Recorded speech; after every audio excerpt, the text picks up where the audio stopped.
एक बार जरा सोचिए, दुनिया में सबसे पहले किस देश की सड़कों पर बिजली से रोशनी जलाई गई थी? साल 1889 में इसी देश के शहर टिमिशोआरा में सार्वजनिक सड़कों पर पहली बार बिजली की रोशनी का इस्तेमाल किया गया था।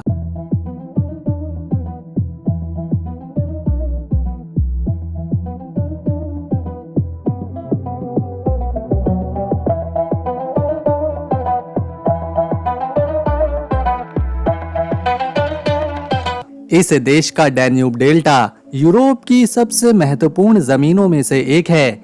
यहाँ 300 से ज्यादा पक्षियों की प्रजातियां रहती हैं। देश की राजधानी बुकारेस्ट का पैलेस ऑफ द पार्लियामेंट लगभग 7 लाख टन वजन का है और इसी वजह से इसका नाम Guinness book of world record में भी दर्ज है।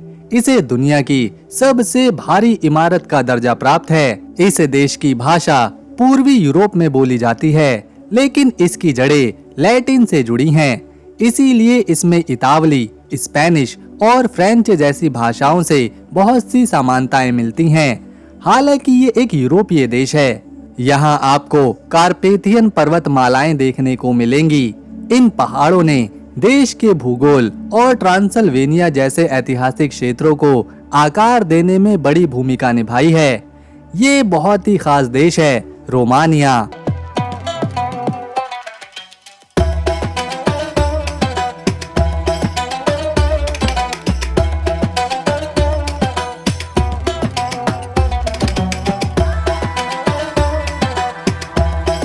क्या आप जानते हैं कि यहाँ लावा नहीं बल्कि मिट्टी उगलने वाले ज्वालामुखी हैं। एक ऐसी गुफा भी है जहाँ जीव सूरज की रोशनी के बिना जिंदा रहते हैं और यूरोप का विशाल जंगली बाइसन भी यहीं के जंगलों में वापस आ चुका है। यहाँ कुछ बहुत ही महान खोजें करी गईं, जिसके लिए पूरी दुनिया इन्हें सम्मान देती है।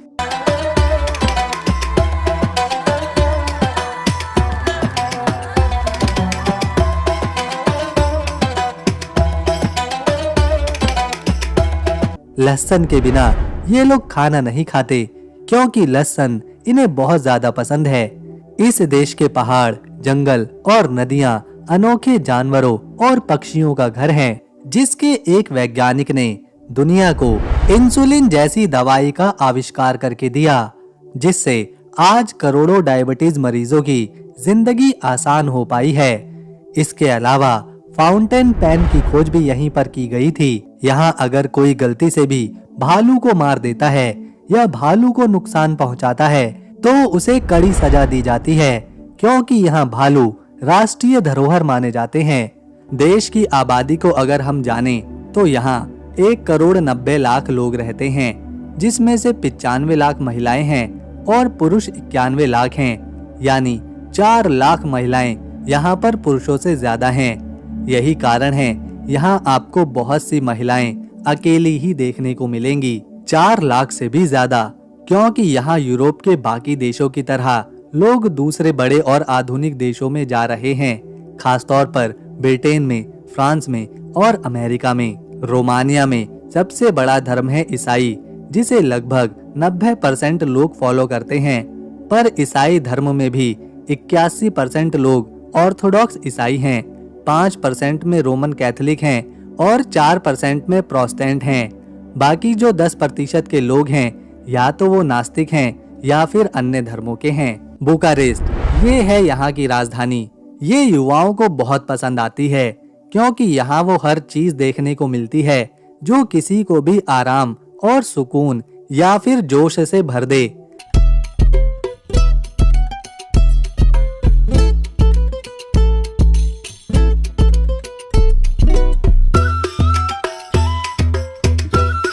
क्योंकि हर इंसान अलग अलग तरह से खुश होता है। जो जोशीले हैं उनके लिए इस शहर की नाइट लाइफ काफी मजेदार हो सकती है। रोमानिया को आधिकारिक तौर पर रिपब्लिका पॉपुलरा रोमीना कहा जाता है। क्षेत्रफल की बात करें तो ये देश 2,38,397 स्क्वायर किलोमीटर में फैला हुआ है। यहाँ देर रात तक खाने पीने की दुकानें खुली रहती हैं। बहुत सारे लोग यहाँ आपको घूमते फिरते नजर आएंगे। सर्दियों में तो लोग कम दिखाई पड़ते हैं, लेकिन जब गर्मी का मौसम होता है तो ये उसे एक त्योहार की तरह देखते हैं। यहाँ गर्मियों में और लोग नजर आते हैं। कुछ लोग यहाँ केवल रेस्टोरेंट में खाने पीने आते हैं, आराम से बैठकर लोगों की चहल पहल और इस जीवित माहौल को महसूस करते हैं। इसी वजह से यहाँ आपको बहुत सारे विदेशी टूरिस्ट भी देखने को मिलेंगे। यहाँ के लोगों को खाने पीने का बड़ा शौक होता है। इन्हें सामराले नाम की डिश खाना बहुत पसंद है। दरअसल ये डिश एक गोभी से बनाई जाती है, जिसे पहले तो खट्टा किया जाता है और फिर उसमें मांस और चावल भरा जाता है। इसके अलावा मामलिगा, जो कि मकई के आटे से बनी होती है, इसे यहाँ के लोग मांस, पनीर और मक्खन के साथ खाते हैं। रोमानिया दुनिया के उन देशों में गिना जाता है जो शराब बहुत बड़े पैमाने पर बनाकर बेचते हैं, और ना सिर्फ बेचते हैं बल्कि यहाँ का हर व्यक्ति लगभग शराब पीता भी है। ये है रोमानिया की राजधानी बुकारेस्ट के बाद दूसरा सबसे महत्वपूर्ण ऐतिहासिक शहर सिगिसोआरा। इस शहर का इतिहास 800 साल पुराना है।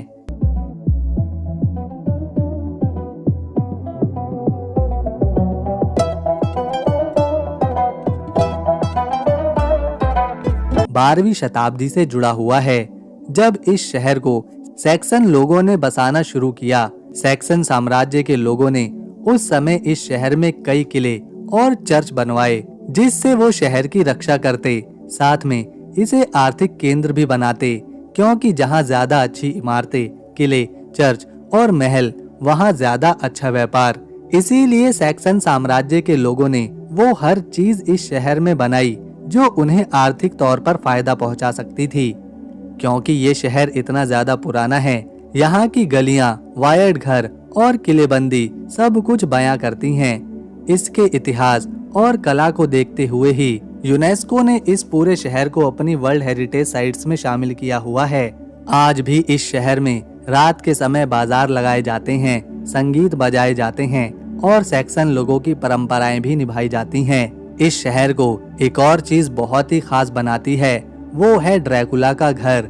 जी हाँ, इसी शहर में सचमुच में ड्रैकुला पैदा हुआ था, और जिस घर में वो पैदा हुआ था उसे ड्रैकुला बर्थ प्लेस के नाम से जाना जाता है, या फिर व्लाद द इम्पेलर के नाम से भी, क्योंकि ड्रैकुला का असली नाम व्लाद द इम्पेलर ही था।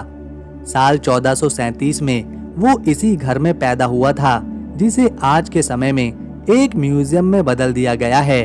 ड्रैकुला में रुचि रखने वाले बहुत सारे सैलानी उसके असली जन्म स्थान, उसके इतिहास के बारे में जानने, उसके घर को देखने हर साल यहाँ पर हजारों की संख्या में आते हैं। ये है दुनिया की सबसे भारी इमारत प्लातुल पार्लियामेंटु लुई। इसे निकोलॉय के शासन के दौरान बनाया गया था। इस विशालकाय इमारत में 12 मंजिलें बनी हुई हैं, जिसमें 1100 कमरे मौजूद हैं। ये पूरी इमारत 3,65,000 मीटर स्क्वायर में फैली हुई है। 1984 में इसे बनाने की शुरुआत करी गई थी, जो 13 साल बाद बनकर तैयार हुई। इसमें 5,500 ton crystal chandelier, 10 lakh cubic metre marble, 2 lakh ton steel का इस्तेमाल किया गया है, और ये पूरी इमारत 40 लाख टन से भी ज्यादा भारी वजन रखती है। इसी वजह से ये दुनिया की आज सबसे भारी इमारत है। इस देश में पर्यटन भी एक अहम हिस्सा रखता है, जिसके 3 सबसे प्रमुख कारण हैं। पहला, यहाँ की करेंसी यूरो नहीं है, उससे 5 गुना सस्ती है। दूसरा, यहाँ कई महल और किले हैं, और तीसरा, यहाँ की प्राकृतिक सुंदरता और हरियाली। 9 मई 1877 को रोमानिया को तुर्की के ऑटोमन एम्पायर से आजादी मिली थी। दरअसल रशिया और तुर्की के बीच उस समय जंग चल रही थी, जिसमें रोमानिया ने रशिया का साथ दिया था। आजादी मिलने के कुछ सालों बाद देश को मजबूत बनाने के लिए समय समय पर ये कभी रशिया का साथ देता, कभी फ्रांस का, और जब यूरोप के देश मजबूत होने लगे तो रोमानिया ने जर्मनी, ऑस्ट्रिया और हंगरी का साथ दिया।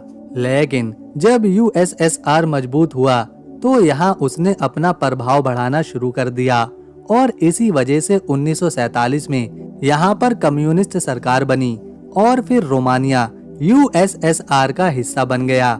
1989 में देश के लोगों ने क्रांति करी और फिर यूएसएसआर से अलग हो गए। साल 2004 में इसने फिर से आजादी हासिल करी, और फिर 2007 से रोमानिया नेटो का सदस्य है। ये है national museum of art of Romania.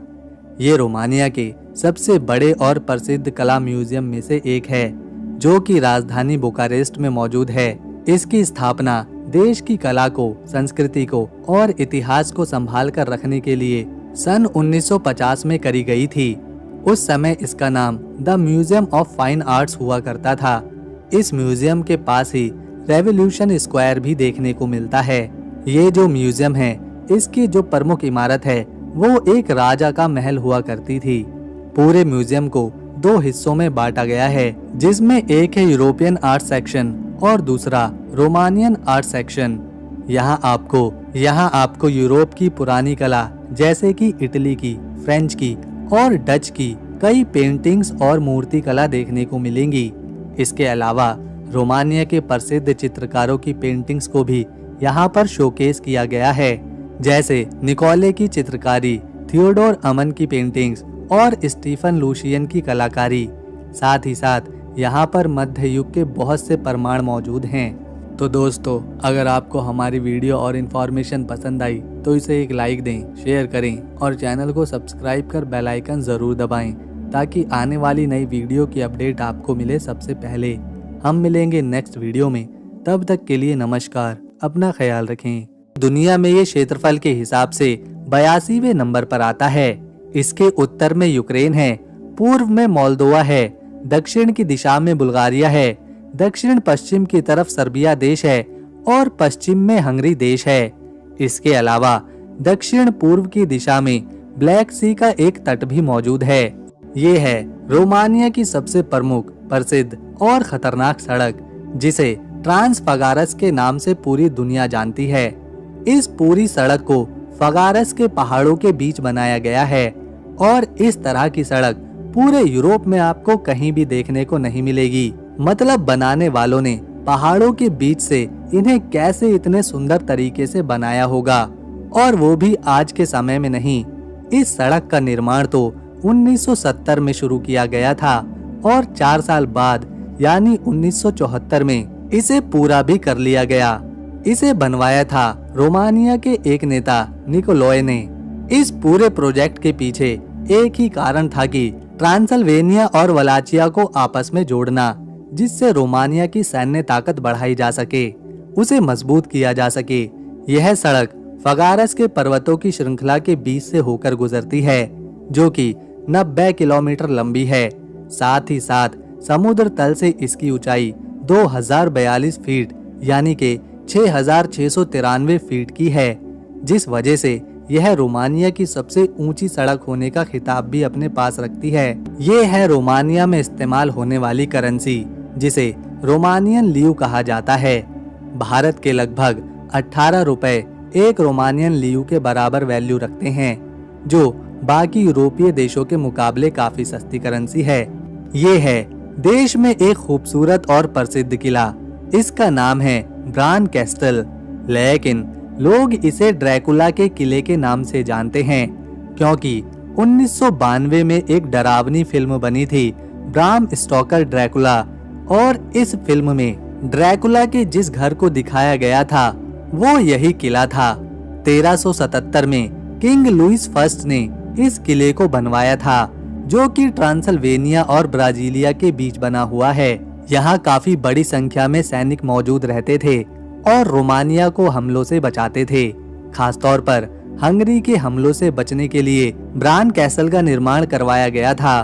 जब ड्रैकुला मूवी बनी और इस कैसल का उसमें भरपूर इस्तेमाल किया गया, और जब मूवी सुपरहिट हुई, साथ में कई अवार्ड्स भी इसने जीते, तो लोगों के बीच इस किले को देखने और जानने के लिए रुचि पैदा होने लगी, जिसके बाद से ये किला आज रोमानिया में सबसे प्रसिद्ध किलों में से एक है।